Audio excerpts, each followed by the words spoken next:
Hello, my name is Matthew Pfeiffer with MattPfeifferCoaching.com. Welcome to my YouTube channel. On this channel, I create videos and content about toxic, narcissistically abusive relationships. If you have a question that you'd like for me to answer, make sure you send it to justaskmatt at MattPfeifferCoaching.com. Again, that is justaskmatt at MattPfeifferCoaching.com. Just make sure you keep the email 2 to 3 paragraphs max, and you're also very direct and to the point of what your question actually is. If it's too long, if it's too lengthy, or if I don't understand what you're asking, unfortunately, I will not be able to get to it.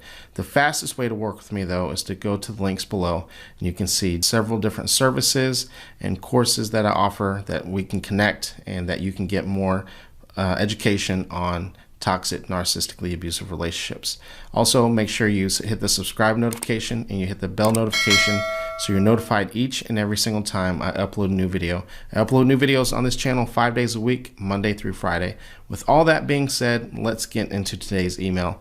So today's email comes from a person who is struggling. They are kind of have one foot in, one foot out. They have left the narcissist, but they're struggling. They're still in contact, and you guys know, if you've followed me for a while, you know that I talk a lot about going no contact. We talk about going no contact for a reason, or low contact if you have children, and making sure that you have all the parameters in place in terms of custody so you can set the appropriate boundaries. So let's get into this email. Let's break it down and let's help this person figure things out. So this email reads, "Hi Matt, I have been with a narcissist for around 8 years. Been through all the usual hell. Abuse, physical, mental, all of it." That's something important to note. Physical abuse and mental abuse, right? Educated myself and researched for years, but now I stay a step ahead. I live with him and his 3 kids, now 17, 18, and 22. Their mother is deceased. These are some important parameters in this email. Their mother is deceased, right? He has 3 children. They don't have 3 children together. These are his 3 children, right? We're going to put a bookmark there. We're going to circle back to that here shortly. I have tried to educate the kids as much as possible. 22-year-old sees it clearly. 17-year-old is awake to it. And the 18-year-old boy, he was able to corrupt and hold on to so far. I've been trying to leave for years, but financially couldn't, and knowing that he liked to kick me out during rages. Never followed through though. I am out now and with my daughter due to a crisis in her life. That was my out. I have not been able to go no contact yet due to the kids and their high school events. He has been loved by me through songs and family pictures, and I don't respond. Right now, as hard as it is, and I know that this is difficult for a lot of people to hear when you have stepchildren and you get close to them, especially over an 8-year period, they are not your responsibility. And we have to understand that when you're in a toxic, unhealthy relationship with physical abuse, right, and mental abuse, and what's happening, and this is pretty clear-cut codependency and people-pleasing behavior, where you are willing to sacrifice yourself for other people who, keep in mind, right, we're not talking about young children. 22, where's that? 22, 18, and 17, right? It is also not your responsibility for you to teach them about this. One of the things we have to understand, regardless if it is our children or not, the children have to see it themselves. When you try to push, and we have to understand, for those of you who don't know, I used to be a liaison between family court and CPS. And what happens with children who are in abusive households with their parents, guess what? They still love their parents. So you trying to push and you trying to have them see this has the potential of actually causing more damage. You need to allow for them to see this themselves, right? So you mentioned that the 22-year-old sees it, the 18-year-old sees it, but the 17-year-old is bound to their father. Guess what? Those are his children. And I understand that as a bonus mom, right, it's a struggle because you've raised them for the last 8 years, but we have to understand that, and this is true regardless if these are our biological children or not. The fastest way, the healthiest way to save children is to do what you would tell them to do in that same exact situation. They need to see you get free. Here's the reason why. If you stay, you are now enabling the behavior of the narcissist.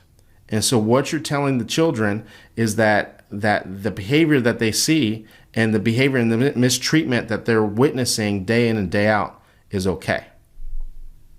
And that's the message that we're giving to the kids. You can tell them all the time, right? And quite often when people are trying to explain, when people are trying to teach, and I'm not saying that this is the case here, but quite often when people are doing that, they're looking for their own validation.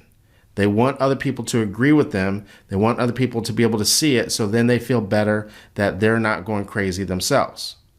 Now, with all that being said, it's important that you keep yourself safe, that you're not sacrificing yourself, right, at the expense of other people because of you trying to, in your mind, trying to protect the kids, right? We have to take, just like you hear on planes, you put the mask over your face first, then you put it over kids' face. And especially at their age, guess what? They're old enough that they can reach out to you, right? 22, 18, and 17.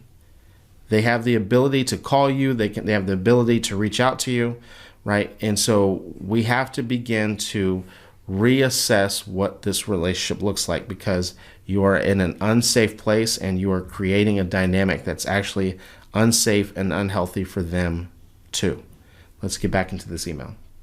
I have not been able to go no contact due to the kids' high school events. He has been love bombing me through songs, family pictures, and I don't respond.